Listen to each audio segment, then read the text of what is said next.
I will allow the burial of Marcos sa libingan ng Bayani. O, di ba? Ganon kabait si Duterte. At ganon kabait ang mga Duterte. Nang dahil sa respeto at pagmamahal niya sa mga Pilipino, pinalibing ang tatay nila sa libingan ng mga bayani.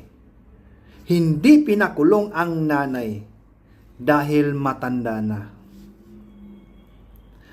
At si Bongbong Marcos, anong ginawa? Trinidor si Duterte.